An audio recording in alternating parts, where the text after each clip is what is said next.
In this lesson, Levi's going to help demonstrate how you can set up a toe touch by using a feint to the hand. Now again, similar to our previous lesson where we looked at doing a feint to the foot to actually attack the hand, this is going to be in the reverse order. So we're setting up a feint to attack the hand, drawing down to the foot. This is important in that, again, you have to really sell the feint. So we're going to do a demonstration of the feint first before we make the actual touch to the foot. So Levi's going to be on guard. I'm going to do the demonstration first, and he's going to put it together for us. Now, we're both on guard. And you'll notice we have a good amount of separation. The blades are just in contact here. Now, from this position, I want to make a feint to the hand. That means I want him to forget his foot is there. I'm going to punish him for that mistake. So if I do a feint, he's likely going to pull his hand back. So I start, there's my step, like I'm really attacking. He does the pull. Now this is okay, because I'm not really trying to attack his hand, and what I did do is I got him to pull his target away from his hand. That makes him feel like he's secure, but he has forgotten his foot. And because I'm already advancing forward, I'm in a perfect position to attack the foot now. And since his hand is farther away, he will not have the necessary time to actually place the touch. So now let's look at how we touch the foot. Alright, now what we're going to do is effectively make the touch to the foot. Now, Levi has already done the feint. He's triggered a response for me. I've pulled my target away. I'm concerned about my hand. I'm not really thinking about my foot. So he's in the perfect position to finish his attack. So he's going to draw it down and make his touch to the foot. That is a pretty good setup. We're at a good distance to demonstrate.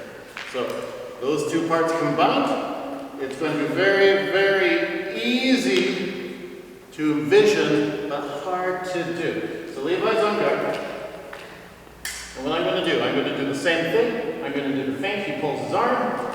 And now I'm in position to attack the foot. I'm not worried about getting hit because I'm making him very scared. Now Levi's going to put this together for us. Now that we've figured out the feint and then the actual attack, we're going to put it all together. Levi's going to be pressing the action. I'm going to be in the retreat. So we're going to be moving. This is going to make it a little bit more dynamic. When Levi makes his feint, it's going to trigger the response, then he's free to attack the foot. So we're both on guard, he's pressing, I'm retreating, he makes me forget, and there's the attack. So again, it's pretty static. He's getting a little too close, so we'll do it one more time. This time I'm going to do the pressing, he's going to be doing the retreating. So we'll get him up to the center line. We're both on guard, I'm going to be pressing. When I do the feint, I'm going to trigger a response from his hand, and we're advancing. And there's the attack. Okay? So, very important, when you're moving, you have to make that feint clear. You're going to see two things combining for that feint.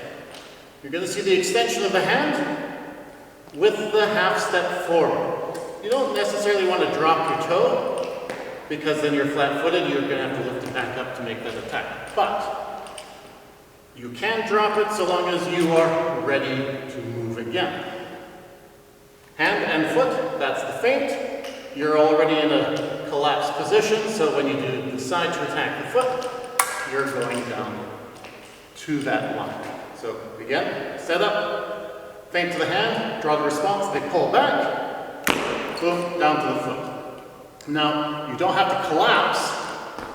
You can do a direct lunge.